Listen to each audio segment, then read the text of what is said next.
गरीब साध साध सब नेक हैं, आप अपनी ठोरे, जो सतलोक ले जाएंगे वो साधु कोई और। चल रहा है यहाँ पर तीन परमात्मा, तीन पुरुष, तीन प्रभु मुख्य रूप से आध्यात्म ज्ञान में रहते हैं। एक सरपुरुष, एक अक्षर पुरुष, एक परम अक्षर पुरुष, जिसको सच्चिदानंद घन ब्रह्म कहा है। श्रीमद् भगवद गीता अध्याय नंबर 15 के श्लोक नंबर 16 और 17 में तीन पुरुषों की जानकारी भिन्न भिन्न है। इससे पहले थोड़ा सा और संशय निवारण करेंगे और थोड़ा सा प्रमाण जानेंगे। श्रीमद् भगवद गीता अध्याय नंबर 7 के श्लोक नंबर 29 में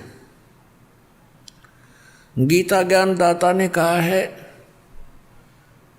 कि जो व्यक्ति उस तत्ब्रह्म से परिचित है और सारे अध्यात्म ज्ञान से परिचित है, सभी कर्मों से परिचित है, वो केवल जरा और मरण से छूटने के लिए ही प्रयत्न करता है, संसार की और किसी भी वस्तु की इच्छा नहीं रखता। ये 7वें अध्याय के 29वें श्लोक में बताया गीता ज्ञानदाता ने, और 30 श्लोक हैं 7वें अध्याय में। फिर 8वें अध्याय के प्रथम मंत्र में श्लोक में गीता ज्ञानदाता से अर्जुन ने पूछा कि किम तत्ब्रह्म, वो तत्ब्रह्म क्या है और वो अध्यात्म ज्ञान क्या है, वो कर्म क्या है, वो तत्ब्रह्म क्या है, मुझे उसकी जानकारी दीजिए कि जिसको जानने के बाद साधक फिर यहाँ की किसी वस्तु की डिमांड नहीं रखता। 8वें अध्याय के 3 श्लोक में गीता ज्ञानदाता ने उसका उत्तर दिया है कि वो परम अक्षर ब्रह्म है। यानी गीता ज्ञानदाता से कोई अन्य समर्थ शक्ति है, वो सुप्रीम गॉड है, वो परम अक्षर ब्रह्म है। अब प्रमाण देखिएगा, ये देखिएगा अध्याय नंबर 7 का, और यहाँ 29वां श्लोक है। यहाँ संस्कृत है इसकी। जरा मरण मोक्षाय, जरा माने बुढ़ापा वृद्धावस्था, मरण मृत्यु, मोक्षाय माने मोक्ष के अर्थ, मोक्ष के लिए, उस जरा और मरण से छुटकारे के लिए माम आश्रित है, मेरे इस ज्ञान का आश्रय करके के तत्वदर्शी संत की खोज कर ले, वो बतावेंगे। उसका आश्रय करके यतन्ती, ये जो प्रयत्न करते हैं, जरा मेरे उस ज्ञान का को आधार बना कर तत्वदर्शी संत की खोज करके जो प्रयत्न करते हैं, किस लिए, जरा और मरण से छूटने का, ते ब्रह्म तत्विदु कृष्णम अध्यात्म कर्म च अखिलम। इसका अनुवाद देखिए। गीता ज्ञानदाता कहता जो मेरे शरण हो गए, जरा माने वृद्धावस्था, मरण से यानी मृत्यु से छूटने के लिए प्रयत्न करते हैं, यत्न करते हैं, वे पुरुष तत् ब्रह्म, तत् उस ब्रह्म को, तत् ब्रह्म को, संपूर्ण अध्यात्म को तथा संपूर्ण कर्मों को जानते हैं। अध्याय नंबर 7 के 30 में इतना कहा है कि जो मुझे जानते हैं इस सब रूप में, तो वो मुझे ही जानते हैं, आगे नहीं जानते वो। अब इसके साथ ही ये है 8वें अष्टमों अध्याय, इसके प्रथम मंत्र में अर्जुन ने पूछा किम तत्ब्रह्म, अर्जुन वाच किम तत्ब्रह्म, आपने जिस इस तत् ब्रह्म, उस ब्रह्म को, संपूर्ण अध्यात्म को, संपूर्ण कर्मों को जानते। तो यहाँ पूछा है 8वें अध्याय का प्रथम मंत्र में किम तत्ब्रह्म, और कीमत अध्यात्म, और किम पुरुष, किम कर्म पुरुषोत्तम, अधिभूत च किम प्रोक्तम, अधिदेवम किम उच्यते। वह ब्रह्म क्या है, हे पुरुषोत्तम, वह ब्रह्म क्या है। तो गीता ज्ञानदाता ने अब इसी गीता अध्याय नंबर 8 के और श्लोक नंबर 3 में कहा है वह परम अक्षर ब्रह्म है। वह परम अक्षर ब्रह्म है जो गीता ज्ञानदाता से अन्य और समर्थ है। अब हम समझेंगे गीता अध्याय नंबर 15 के श्लोक नंबर 16 और 17 को बहुत आसानी से समझ में आएंगे। सरपुरुष ये ज्योत निरंजन है, गीता ज्ञानदाता श्री कृष्ण में प्रवेश करके बोलता है। और अक्षर पुरुष है ये 7 शंख ब्रह्मांड का स्वामी, जो संसार रूपी वृक्ष का तना जानो। और मूल जो है वो परम अक्षर ब्रह्म है। अब देखिएगा गीता अध्याय नंबर 15 का श्लोक नंबर 16 और 17, ये देखिएगा। इसके नीचे से पढ़ा 16वां यहाँ श्लोक है। द्विवौ इमौ पुरुषौ लोके सरह च अक्षर है एव च। इस लोक में दिवौ माने 2, पुरुषौ माने परमात्मा वेल नोन है।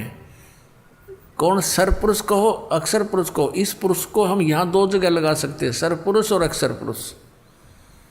और इनके अंतर्गत जितने प्राणी हैं वो तो नासवान हैं, जीवात्मा किसी की मरती नहीं है, तो सबका, गधे की भी नहीं मरती। यह अनुवाद देखें। इस संसार में नासवान और अविनाशी भी ये 2 प्रकार के पुरुष, यानी पुरुष माने परमात्मा प्रभु हैं। एक सरपुरुष, एक अक्षर पुरुष। और संपूर्ण प्राणियों के शरीर नासवान है, जीवात्मा तो सबकी अविनाशी है, गधे कुत्ते की भी है। अब 17 में कहा कि उत्तम पुरुष तो अन्य, इन दोनों से, इस सर और अक्षर से, ये 2 पुरुषों से अन्य है। उत्तम पुरुष है तो अन्य। और परमात्मा इति उदारते है, जिसको परमात्मा कहा जाता है। ये लोक त्रयम् आविश्य विभर्ति, जो तीनों लोकों में प्रवेश करके सबका धारण पोषण करता है, अवय ईश्वर है, वो वास्तव में अविनाशी परमात्मा है। उत्तम पुरुष यानी श्रेष्ठ प्रभु तो कोई और है, इन दोनों से, 16वें श्लोक वालों से अन्य है, और ही है।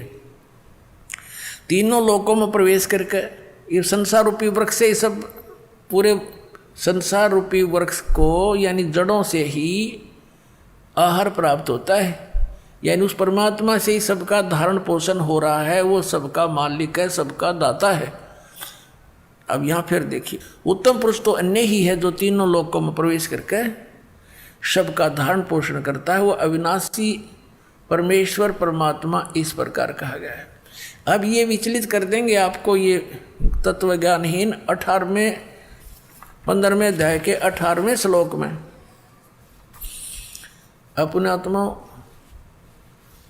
ये तत्वज्ञान है, और ये तत्वज्ञानहीन प्राणी आपको यहाँ अड़ा देंगे कि गीता ज्ञानदाता ने 15वें अध्याय के 18वें श्लोक में बताया कि वो उत्तम पुरुष मैं ही हूँ। नहीं, यहाँ तो इसने ये कहा कि मेरे अंतर्गत जितने प्राणी हैं उनसे मैं उत्तम हूँ।